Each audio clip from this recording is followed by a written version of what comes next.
नमस्कार, आप देख रहे हैं इंडिया टीवी। आपके साथ मैं हूं मीनाक्षी जोशी। वक्त हो गया है कहानी कुर्सी की का, और वाकई में इस वक्त कहानी कुर्सी की चल रही है, और ये चल रही है हरियाणा में। खबर यह है कि आज शाम 4 बजे नए सीएम के शपथ ग्रहण का समय निश्चित किया गया है। खबर यह है कि हरियाणा निवास में आज बीजेपी विधायकों की बैठक हुई और खट्टर भी बीजेपी विधायकों की मीटिंग में मौजूद रहे। सरकार का समर्थन करने वाले निर्दलीय विधायक भी इस मीटिंग में मौजूद रहे और यह तय किया गया कि अब यहां से सरकार का स्वरूप बदल रहा है। बीजेपी की सरकार है, कोई गठबंधन नहीं है, लेकिन अब सवाल यह कि मुख्यमंत्री कौन होगा। क्या कोई नया चेहरा बीजेपी देने जा रही है? क्या कोई जाट चेहरा होगा या फिर नॉन जाट फेस होगा? सवाल ये कि क्या मनोहर लाल खट्टर ही दोबारा मुख्यमंत्री बनेंगे, और क्योंकि बीजेपी और जेजेपी का ये अलायंस टूटा है इसलिए ये इस्तीफा जरूरी था, और अब एक नया कैबिनेट और एक नए मुख्यमंत्री का चेहरा सामने होगा। एक एक करके तमाम राजनीतिक गैर राजनीतिक प्रतिक्रियाएं चलेंगी, राजनीतिक विश्लेषण भी चलेगा, लेकिन सबसे पहले आपको सुनाते हैं क्या कहा गया। मंत्रिमंडल का इस्तीफा हो जाता है। मुख्यमंत्री बन रहे हैं या संजय भाटिया जिनका नाम चल रहा है? देखिए अभी विधायक दल की बैठक है और हमारे जो प्रभारी हैं वो जो आ रहे हैं, और मेरा मानना है कि जो मुख्यमंत्री है वही मुख्यमंत्री रहेंगे। जो मुख्यमंत्री हैं वही मुख्यमंत्री रहेंगे या फिर कोई नया चेहरा होगा? चर्चा करने के लिए हमारे साथ सीनियर जर्नलिस्ट का पूरा पैनल, हर्षवर्धन त्रिपाठी जी, राहुल महाजन जी और साथ ही समीर चौंगावकर जी हमारे साथ स्टूडियो में मौजूद है। बड़ा दिलचस्प मोड़ ले चुकी है हरियाणा की सियासत। इंडिया टीवी के पॉलिटिकल एडिटर देवेंद्र पराशर और हमारे सहयोगी चंडीगढ़ से पुनीत परिंजा भी जुड़े हुए हैं। लेकिन हर्षी, जिस तरीके से अचानक से, अब ये अचानक हुआ या इसकी पटकथा बहुत पहले से लिखनी शुरू कर दी गई थी, लेकिन बड़ी खबर तो यही है कि मनोहर लाल खट्टर ने इस्तीफा दे दिया है। नहीं, मनोहर लाल खट्टर ने इस्तीफा दे दिया, और ये लंबे समय से चल रहा था, क्योंकि लोकसभा चुनाव में जेजेपी के साथ कोई समझौता होगा ये लगभग असंभव था। असंभव इसलिए था क्योंकि अगर दुष्यंत चौटाला चाहेंगे कि उनकी पार्टी को कुछ सीटें भारतीय जनता पार्टी दे दे तो वो क्यों देगी भला? वैसे भी 10 की 10 सीटें भारतीय जनता पार्टी के पास है। जो गैर जाट राजनीति के साथ जो जाट समीकरण साधने की कोशिश पिछले कुछ दिनों में भारतीय जनता पार्टी ने की है, वो उसको एक तरह से कहेंगे एडवांटेज देता है। तो ऐसे में कोई संकट नहीं था। दूसरा, उसको जो विधानसभा के लिहाज से समर्थन चाहिए, निर्दलीय विधायकों का समर्थन उसके पास था। बल्कि एक तरह से कहें, अगर दुष्यंत चौटाला अलग जाएंगे तो वो भारतीय जनता पार्टी के लिए लाभकारी होगा। और मुझे ये नहीं लगता है, मेरा ये अनुमान है, हालांकि भारतीय जनता पार्टी आज के समय में जो कुछ करती है उसमें अनुमान वगैरह कुछ होता नहीं है, लेकिन मेरा ये अनुमान है कि मनोहर लाल खट्टर ही मुख्यमंत्री रहने वाले हैं।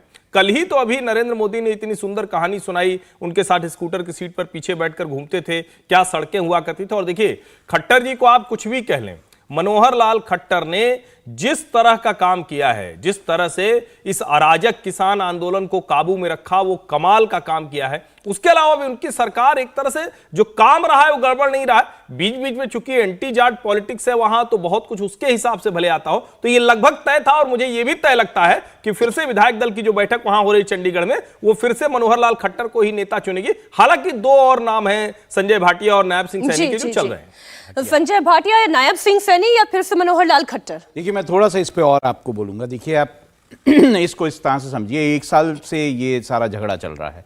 अगर आप इसमें देखेंगे, विजेंद्र सिंह जो हिसार के एमपी थे जिन्होंने छोड़ा है बीजेपी को, उनके बयान पुराने देखिए तो वो ये कह रहे थे कि उन्होंने बाकायदा रैली करके ये कहा कि मैं तो छोड़ दूंगा पार्टी अगर जेजेपी के साथ आपने गठबंधन नहीं तोड़ा। यहाँ तक बातें हो रही थी।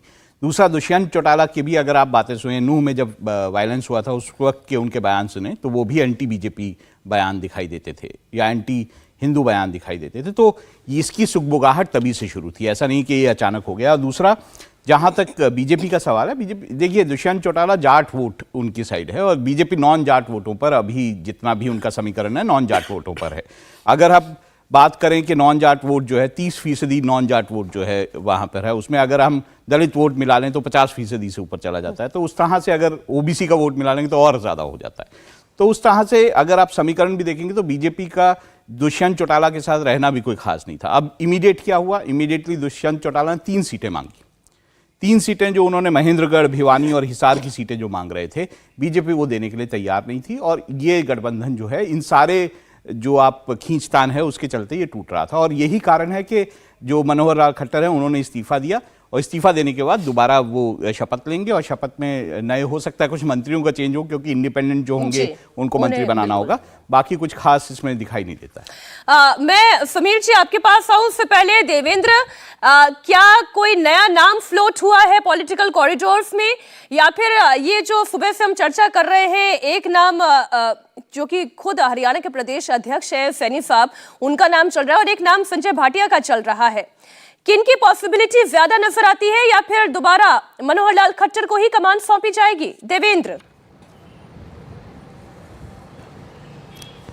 और देखिए, पहली पॉसिबिलिटी तो यही रहेगी कि मनोहर लाल खट्टर अगर बने रहते हैं, क्योंकि उनको हटाने का कोई वैसा कारण नजर नहीं आ रहा, कम से कम ज्ञात कारण में से नहीं है। जो चीज़ें पहले उनको लेके कही जाती थी वही कही जाती है अभी भी, तब भी टॉप लीडरशिप का भरोसा लगातार उन पर बना रहा है और ऐसे में कोई हटाने का सीधा सीधा कारण समझ में नहीं आता। दूसरी चीज़ कि अगर हटाया जाना है और आपको उनको केंद्र में फिर लेकर आना है, भूमिका अगर बदलनी है, जिस तरह से शिवराज सिंह चौहान के साथ किया गया, लेकिन उनको भी हटाने कोई वैसा कारण उस लिहाज से नहीं था, तो उस परिस्थिति में फिर जो दो नाम पार्टी के प्रदेश के नेताओं के द्वारा बताया जा रहा है, मैं बार बार इस बात को क्लियर कर रहा हूं कि जो नाम चल रहे हैं, जैसे नायब सिंह सैनी की बात करें या संजय भाटिया की बात करें, ये दोनों नाम हरियाणा प्रदेश बीजेपी के नेताओं के अलग अलग जो नेता हैं उनसे अगर आप बातचीत कीजिए तो वो ये कह रहे हैं कि खट्टर को अगर हटाया जाता है तो इन दोनों में से कोई एक हो सकता है। हालांकि ये दोनों ही सांसद हैं, विधायक नहीं हैं, तो वहाँ पर अब देखना होगा कि अभी विधायक दल की जो बैठक क्योंकि चली रही है, तो बस थोड़ी देर के अंदर ही फैसला हो जाएगा कि क्या मनोहर लाल खट्टर ही बने रहते हैं। क्योंकि शुरू में जब ये जानकारी सामने आई थी तो उसमें सिर्फ ये आया था कि जेजेपी से क्योंकि हम अलग हो रहे हैं,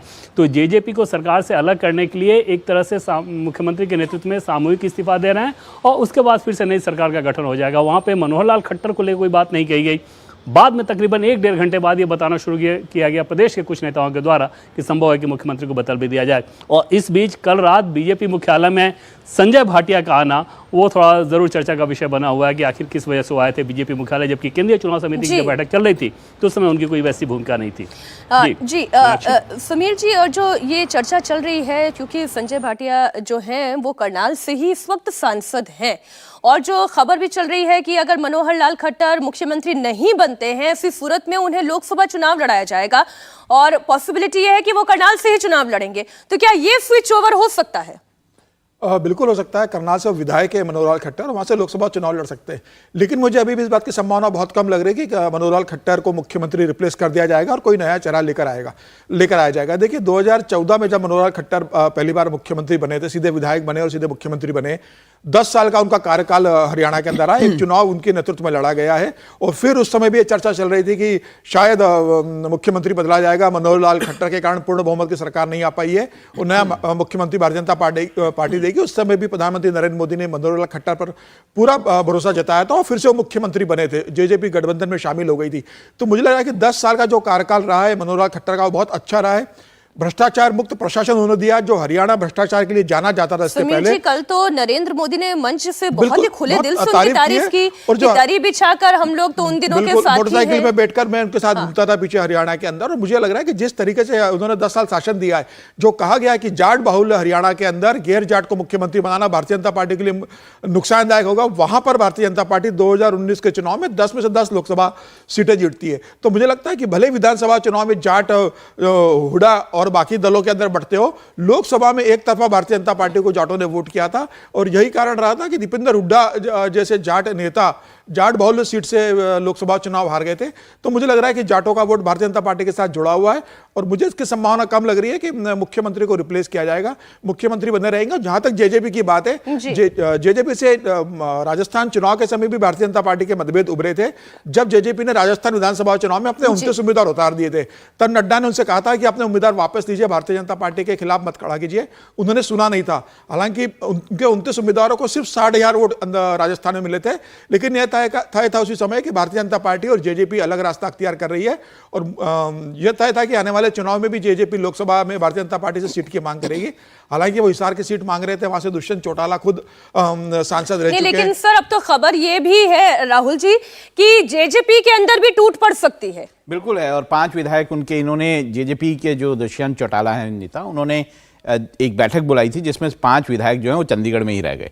अब वो 5 विधायक अगर टूट जाते हैं, जैसा माना जा रहा है कि वो टूट जाते हैं, तो वैसे भी बीजेपी की राह और आसान हो जाएगी, बिकॉज ओवरऑल जो नंबर है वो कम हो जाएगा विधानसभा में। लेकिन मैं ये वैसे बताना चाहूँगा कि जहाँ तक जाट वोटों का सवाल है, देखिए INLD और जेजेपी, आईएनएलडी से टूट के जेजेपी बनी, और उसके बाद अगर आप चुनाव देखेंगे, चाहे विधानसभा चुनाव देखेंगे चाहे लोकसभा चुनाव देखेंगे, दोनों में ही जो जेजेपी जो है उसका तो प्रभाव बढ़ा, लेकिन लगभग 22% वोट जो है आईएनएलडी का टूट गया, खत्म हो गया। 22% लॉस हुआ उनको लगभग वोटों का, और ये वोट जो है दो तरफ बट गया, ये एक बीजेपी की तरफ गया और दूसरा जो है वो कांग्रेस की तरफ गया। तो ऐसे में जो दूसरी महत्वपूर्ण, अगर हम वैसे अगर सिर्फ सिंपल इसमें बहुत ज़्यादा निटी-ग्रिटीज़ में नहीं जाएं, तो दोनों पॉसिबिलिटीज़ आपको दिखाई देती हैं कि आप कांग्रेस के अगर नंबर्स देखें और इंडिपेंडेंट नंबर देखें और बाकी लोगों के लिए, तब भी ऐसा दिखता है। लेकिन क्योंकि हरियाणा में जैसे इंडिपेंडेंट हैं, उनमें से एक जो व्यक्ति हैं वो क्लियरली बीजेपी के साथ हैं, जो एक और छोटी सी पार्टी है उसका एक जो विधायक है वो बीजेपी के साथ हैं, गोपाल कांडा, तो वो ये सारी चीज़ों के कारण जो है बीजेपी का वहाँ पे सरकार को खतरा बहुत कम है कि दूसरे दल जो है या कांग्रेस जो है इसका फायदा नहीं उठा पाएगी, ये संभावना दिखाई देती है।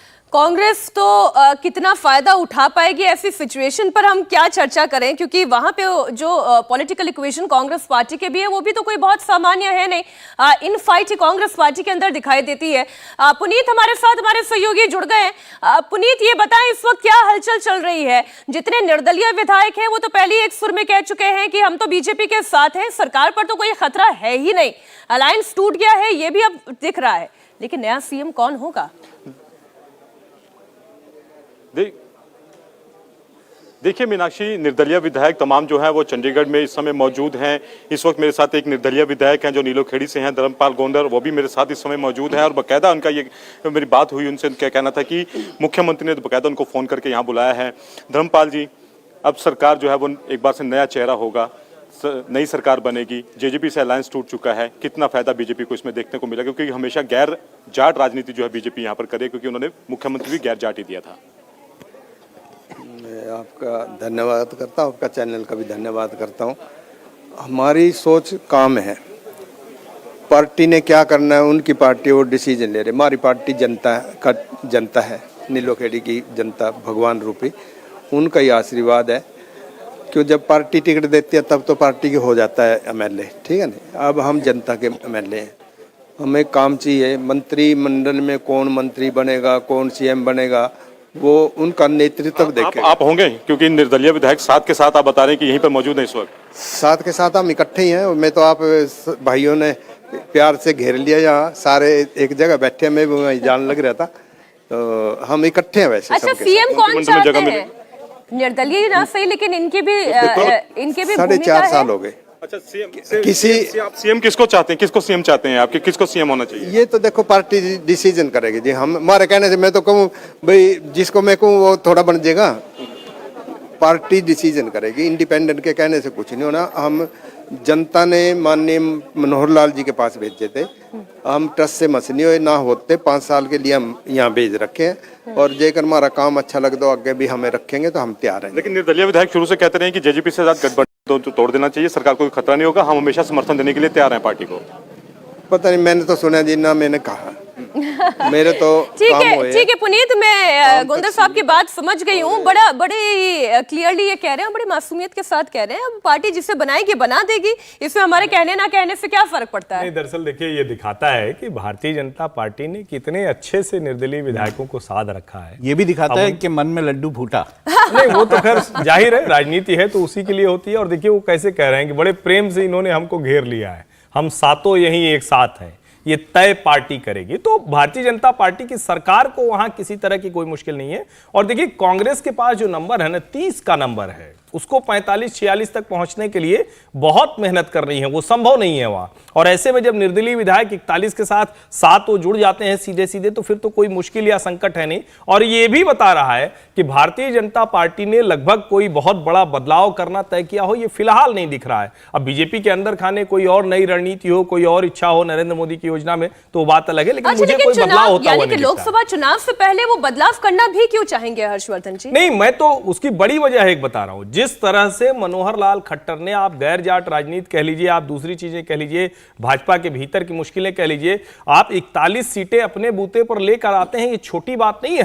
हरियाणा में जिस तरह की राजनीति खट्टर ने की है वो बहुत प्रशंसनीय है और बहुत शानदार राजनीति। और मैं सबसे ज्यादा नंबर दूंगा, जिसको लेकर बार बार मैं कहता भी हूं जिस तरह से उन्होंने अराजक आंदोलन को काबू में किया, जिस तरह से उन्होंने दिल्ली एनसीआर की जनता को और एक तरह से कहें कि केंद्र सरकार को भी मुश्किल में आने से रोका है, तो वो तो प्रशंसनीय काम किया है। ऐसे में इससे कोई बड़ी भूमिका हो तो बात अलग है, वरना मनोहर लाल खट्टर का मुख्यमंत्री पद पर बने रहना बड़ा स्वाभाविक सा है। देवेंद्र, ये जो अभी हर्षवर्धन जी कह रहे हैं, वहां पे पॉलिटिकल कॉरिडोर्स में भी क्या यही राय, यही मशवरा होता है जब मनोहर लाल खट्टर का नाम लिया जाता है?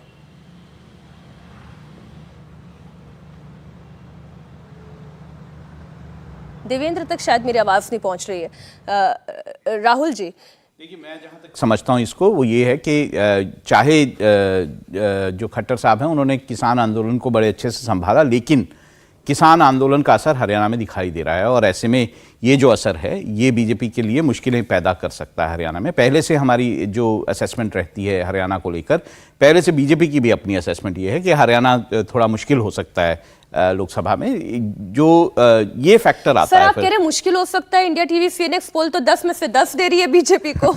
वो आपका पोल है, मैं उस पर कुछ नहीं कहूंगा, लेकिन हमारा पोल नहीं, जनता का पोल है। मैं यही बोल रहा हूँ, मैं उस पर कुछ नहीं कहूंगा, लेकिन ये अपनी असेसमेंट बीजेपी की भी है कि हरियाणा जो है इस बार जो है 10 की 10 सीटें जैसे निकली थी पिछली बार, शायद वो पॉसिबिलिटी नहीं होगी। और दूसरा, जो किसान आंदोलन, जो भी ये मानते हैं कि किसान आंदोलन का हरियाणा में असर नहीं है, शायद गलत होगा। हरियाणा में किसान आंदोलन का भी असर है। नहीं, इसमें मुझे एक चीज लगती है, आप ये जो कह रहे हैं वो बिल्कुल ठीक है, और मैं भी ये बार बार कहता हूं कि 10 की 10 अगर वो लेकर फिर से आ रहे हैं तो इसका सीधा सा मतलब होगा कि भारतीय जनता पार्टी अपने उस आंकड़े के नजदीक पहुंचेगी या पार कर जाएगी जो लोकसभा में 370 प्लस कह रहे हैं। लेकिन जब हम कहते हैं किसान आंदोलन का असर है, पिछली बार के संगठन किसान आंदोलन में शामिल नहीं होते हैं, हरियाणा में उस तरह का जैसा पिछली बार रेजिस्टेंस दिखा था वो दिखता नहीं है, और जो ये विरोधी हैं ये तो पहले से सरकार के विरोध में, भारतीय जनता पार्टी के विरोध में, तो जो राजनीतिक नुकसान है वो मुझे बहुत होता हुआ नहीं दिखता है, और इसलिए लगता है कि जो 10 सीटें हैं वो लगभग भारतीय जनता पार्टी जीतने की ओर आगे बढ़ रही है। और एक कयास ये लगाए जा रहे हैं सुमीर जी कि बीजेपी ये चाहती है, और एक प्रधानमंत्री नरेंद्र मोदी के फेवर में जो वेव क्रिएट हो रही है और एक मोमेंटम है, क्रिएट हो क्या रही है, वो लगातार लंबे समय से चल रही है, उसका फायदा बीजेपी उठाना चाहेगी। वो लोकसभा विधानसभा चुनाव साथ कराना चाहेगी। एक पॉसिबिलिटी ये भी बन सकती है क्या? नहीं, मुझे इसकी संभावना कम लगती है कि भारतीय जनता पार्टी विधानसभा के साथ लोकसभा के साथ विधानसभा चुनाव करवाएगी हरियाणा के अंदर। अगर ऐसा करवाना होता अगर केंद्र सरकार को या भारतीय जनता पार्टी के ऐसे मन में होता, तो मुझे लग रहा है कि फिर महाराष्ट्र के चुनाव भी भारतीय जनता पार्टी लोकसभा के साथ करवा लेती, कि जहां सबसे ज्यादा खिचड़ी की सरकार जो चल रही है, और हरियाणा के और महाराष्ट्र के चुनाव तो अक्टूबर में साथ में होने वाले। तो मुझे इसकी संभावना बहुत कम लग रही है कि भारतीय जनता पार्टी ये कोशिश करेगी। मुझे ऐसा लगता है कि भारतीय जनता पार्टी फिलहाल खट्टर साहब के नेतृत्व में ही लोकसभा चुनाव लड़ने जाएगी, और भारतीय जनता पार्टी को पता है कि इस बार 10 की 10 सीटें फिर से वहां से जीतना है। तो उसके लिए खट्टर साहब ने जिस तरीके से मनोहर खट्टर ने प्रदर्शन किया था, भारतीय जनता पार्टी उसके ऊपर फोकस करेगी। मुझे नहीं लगता कि पहले इस समय कोई नेतृत्व परिवर्तन को लेकर भारतीय जनता पार्टी हरियाणा के अंदर सोच रही होगी। हाँ, लेकिन यह भी तय है कि वहां से कई सांसदों के टिकट भारतीय जनता पार्टी काटने की रणनीति पर काम कर रही है, क्योंकि इस बार भारतीय जनता पार्टी को लग रहा है कि कहीं ऐसा न हो कि जाटों का वोट बैंक उनसे शिफ्ट हो जाए, और मुझे लगता है इसके कारण कुछ नेताओं के टिकट भी इस बार कर सकते हैं। लेकिन फिलहाल मुख्यमंत्री मनोहर लाल खट्टर बने रहेंगे, और जल्दी चुनाव होने की कोई संभावना नजर नहीं आती। देवेंद्र, आप तो यहाँ पे चर्चा सुन ही रहे हैं। जो हमारे तीनों सीनियर जर्नलिस्ट हैं वो ये कह रहे हैं कि मनोहर लाल खट्टर के ही सीएम बने रहने की संभावना ज्यादा। लेकिन एक चर्चा जो यहाँ पर चल निकली किसान आंदोलन से जुड़ी हुई, कि क्या किसान आंदोलन का कोई इम्पैक्ट हरियाणा में, या फिर ये जो अभी मौजूदा फैसला लिया गया है, क्या इसमें कोई एक फैक्टर था या नहीं?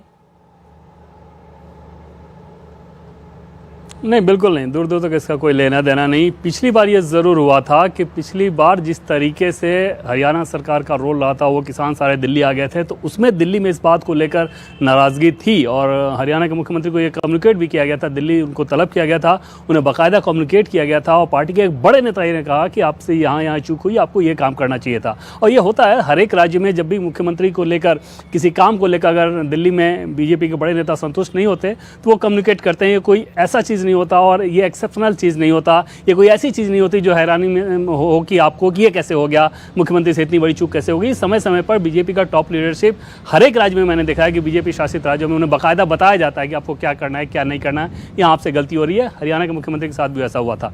उनके यूएसपी की अगर बात करें तो एक तो एक भी आप देखें तो विपक्ष के नेता भी उनके ऊपर भ्रष्टाचार का आरोप नहीं लगा पाते। दूसरी बड़ी चीज़ है कि जो हरियाणा परिवारवाद की राजनीति और भ्रष्टाचार की राजनीति में पूरी तरह से डूबा हुआ था, उस हरियाणा को कम से कम इन 2 फैक्टर से उन्होंने बाहर निकाला और कोई उनका विरोधी भी इन दोनों ही चीज़ों को लेकर उनके ऊपर आरोप नहीं लगाता कि ये अपने भाई भतीजावाद के, अपना परिवार तो उन्होंने अपनी शादी की नहीं, लेकिन भाई भतीजावाद की करते हैं ये, या करप्शन करते हैं। तो वहाँ पर एक सहज स्वच्छ पारदर्शी सरकार देने की जो उन्होंने कोशिश की थी, उसका मैसेज सकारात्मक रहा। ये ज़रूर है कि बीजेपी के अंदर भी एक बड़ा वर्ग ऐसा है जो कि इनकी कार्यशैली को लेकर खुश नहीं रहता था। वो बार बार वो शिकायतें दिल्ली पहुंचते रही कि मनोहर लाल खट्टर के चलते माहौल ख़राब हो रहा है, इनको बदला जाना चाहिए।